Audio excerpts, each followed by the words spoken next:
FAQs about Laburnum anagyroides.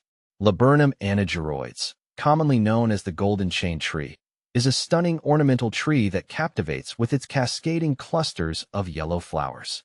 Over the years, I've had the pleasure of growing and caring for this tree, and I've learned a lot about its nuances.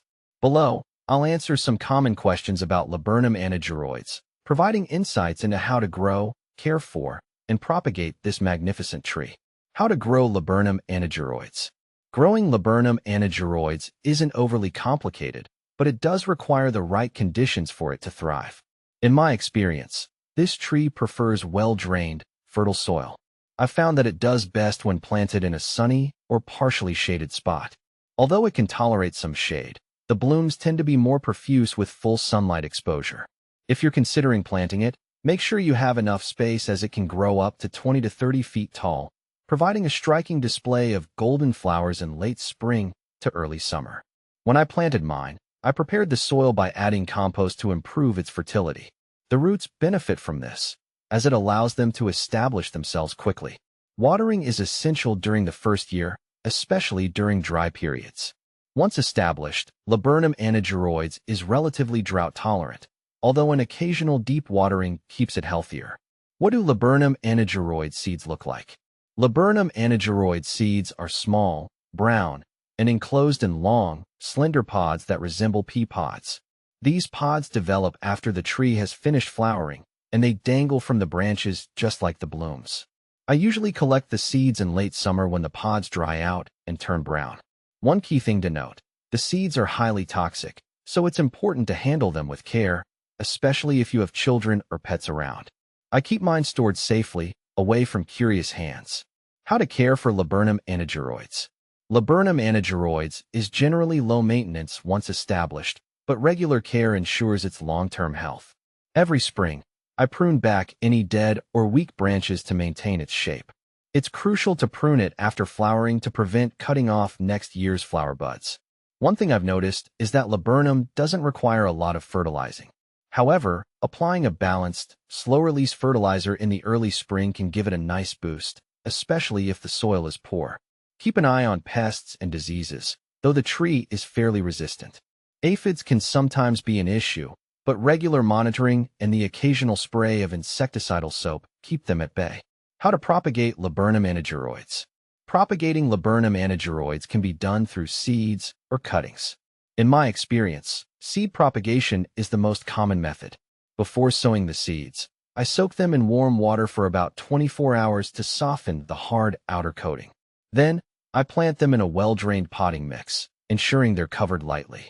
Germination can take a few weeks, so patience is essential. If you prefer quicker results, softwood cuttings in early summer are another option. I've had success by cutting a healthy branch, removing the lower leaves, and dipping the cut end in rooting hormone before planting it in a pot with moist compost. Covering the pot with plastic to create a mini greenhouse helps maintain humidity and encourages rooting. Can you grow Laburnum anagyroides indoors?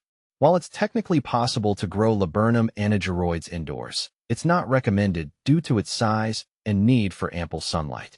This tree thrives best in an outdoor garden where it has room to grow. In my experience, even attempting to keep a young tree indoors for a long period leads to leggy, weak growth. If you're tight on space but love the idea of having a laburnum, planting it in a pot outdoors could work, but you'll need to move it to a sheltered area during harsh winters. Is Laburnum anagyroides toxic? Yes, Laburnum anagyroides is highly toxic, particularly its seeds, leaves, and bark. I can't stress this enough. All parts of the tree contain alkaloid cytosine, which can cause serious poisoning if ingested. I always wear gloves when handling the seeds, and if you have pets or young children, you might want to reconsider planting it in an accessible area. Despite its beauty, safety is a priority when dealing with this plant. What to plant with Laburnum anagyroides. Pairing Laburnum anagyroides with the right plants can create a visually stunning garden. In my garden, I've paired it with spring-flowering bulbs like tulips and daffodils, which complement the yellow blooms of the laburnum.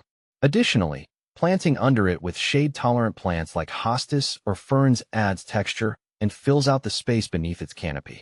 What are common problems with Laburnum anagyroides? Laburnum anagyroides is generally hardy, but like any plant, it can encounter problems. I've occasionally dealt with aphids, as mentioned earlier. Root rot is another issue if the soil doesn't drain well, so it's important to plant it in a location with good drainage. One issue I noticed early on was poor flowering. After some research, I discovered that too much shade or pruning at the wrong time could affect blooming. Since then, I've been careful to plant it in a sunnier spot and prune it right after the flowering season. Laburnum anagyroides versus Laburnum alpinum. Sometimes, Laburnum anagyroides is confused with Laburnum alpinum.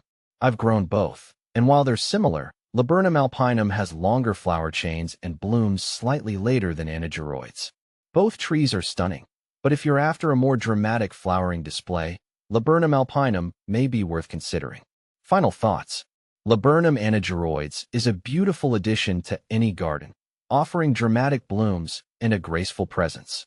However, growing and caring for this tree requires careful planning, from ensuring the right location to handling its toxicity with care. Whether you're a seasoned gardener or new to laburnum, with the right approach, this tree will reward you with a breathtaking golden cascade every year.